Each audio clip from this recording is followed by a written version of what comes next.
సప్తగిరి గారు. అందరికీ నమస్కారం అండి. సతీ లీలావతి ఈరోజు ట్రైలర్ చూశారు. చాలా రిచ్గా ఉంది, గ్రాండ్ విజువల్స్ ఉన్నాయి. You are done great job sir, really. మీ వల్ల ఆ ట్రైలర్ని చాలా బాగా ఫోకస్గా చూడగలుగుతున్నాం. గ్రేట్. అలాగే కలర్ఫుల్ ఆర్టిస్టులు అందరూ ఉన్నారు. మా తాగుబోతు రమేష్ అండ్ సప్తగిరి అండ్ అందరూ చాలా బాగా యాక్ట్ చేసాం. సో చాలా హ్యాపీగా ఉంది ఈ మూవీలో యాక్ట్ చేయడం. సతీ లీలావతి అనేది మనం 90స్లో మన 80స్లో ఉన్నప్పుడు 90స్లో ఉన్నప్పుడు కమల్ హాసన్ గారు చేసినటువంటి ఒక గ్రేట్ కల్ట్ క్లాసిక్ మూవీ అది. ఇప్పటికీ షార్ట్స్లో ఆ మూవీ వస్తున్నప్పుడు, ఆ చిన్న చిన్న బిట్స్ వస్తున్నప్పుడు పడి ఎంజాయ్ చేస్తాం. కమల్ హాసన్ గారు యాక్టింగ్ కావచ్చు, ఆయనకి డబ్బింగ్ చెప్పిన మనో గారు కావచ్చు, అవన్నీ మనకు బాగా మనసులో గుర్తుండిపోయాయి. సో అటువంటి టైటిల్తో ఈ సినిమా మళ్ళీ ఇన్నాళ్ళకు వస్తున్నందుకు ఛాలెంజింగ్గా తీసుకొని చేశారు మా సత్య. సో ఓపెన్గా చెప్పాలంటే థియేటర్ల పరిస్థితి మనందరికీ తెలిసిందే, అంతగా కరెక్ట్గా లేదు. జనాలు థియేటర్స్ రావట్లేదు. ఆర్టిస్టులను చూసి జనాలు థియేటర్కి వచ్చేటువంటి పరిస్థితుల్లో ఈరోజు లేదు. ఒక డైరెక్టర్ ఒక అద్భుతమైనటువంటి స్టోరీ టెల్లింగ్ చెప్పి, ఆ డైరెక్టర్ భలే తీశారా సినిమా, ఎక్స్ట్రాడినరీగా తీశాడు అనే ఈ మౌత్ టాక్ గాన బయటికి వెళ్ళగలిగితే అప్పుడు జనాలు నమ్మి లోపలికి వచ్చే పరిస్థితులు వచ్చాయి.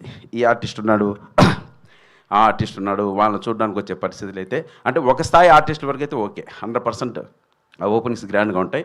సో ఇటువంటి సినిమాలకన్నిటికీ డైరెక్టర్ పైనే డిపెండ్ అయింది. సో డైరెక్టర్ గారు అద్భుతంగా ఈ స్టోరీ చెప్పారని మేమంతా నమ్ముతున్నాం. సినిమా కూడా చూసుకున్నాం, చాలా బాగా చెప్పారు. సో డైరెక్టర్ నమ్మి మీరందరూ లోపలికి వచ్చి ఒక గొప్ప విజయాన్ని ఇవ్వాలని మనస్ఫూర్తిగా కోరుకుంటున్నాను. ఇంకా లావణ్య త్రిపాఠి గారి గురించి చెప్పేది ఏమీ లేదు.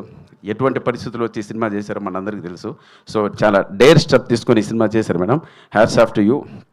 అలాగే హీరో గారికి ఇక్కడ మన తెలుగులో చాలా మూవీస్ చేశారు, ఆయన కూడా చాలామందికి పరిచయం ఉన్నారు. సో లావణ్య త్రిపాఠి గారు సింగిల్ హ్యాండెడ్గా సినిమా తీసుకెళ్లారు. సో ఇంకొక కత్తి కరాటే కూడా ఉంది ఈ సినిమాలో. సెబాస్టియన్, ఆయనతో నాకు ఒక ఫైట్ కూడా పెట్టాడు మా డైరెక్టరు. ఆ ఫైట్ మీరు బాగా ఎంజాయ్ చేస్తారు. సో ఈ సినిమాని ఇప్పుడున్న పరిస్థితులను దాటి, అంటే ఇది ఓటీటీలో చూద్దాంలే అనుకోకుండా థియేటర్లో చూడొచ్చు అనేంత టాక్ మాకు May 8th వచ్చిందంటే మా నాగమోహన్ గారు గొప్పగా విజయం సాధించినట్లే. చూడండి, ప్రశాంతంగా మెడిటేషన్ చేసి పీస్ ఆఫ్ మైండ్తో ఉన్నారు పక్కన. సో కాబట్టి సో మా సినిమాని ఆదరిస్తారని మీ అందరికీ చేతులు జోడించి వేడుకుంటున్నాను. మీ Saptagiri. Thank you so much. అలాగే మా యాంకర్ గారు ఈ సినిమాని శుభసూచకంగా గణేష్ని స్తోత్రంతో స్టార్ట్ చేశారు madam. Really thank you so much. అది కూడా చాలా బాగుంది. ఆ స్తోత్రం విన్నప్పుడు ఆ తర్వాత ప్రోగ్రామ్ స్టార్ట్ అయ్యడం, మధ్యలో కూడా మన మోడీ గారు అలర్ట్ కూడా వచ్చింది అందరికీ, బెల్ అంతా. సో ఇవన్నీ శుభసూచకంగా భావించి May 8th ప్లీజ్ థియేటర్స్ రండి, మమ్మల్ని ఆదరించండి. మీ Saptagiri. Thank you very much అండి. మరి అలాగే దుర్గాదేవి పిక్చర్స్ గురించి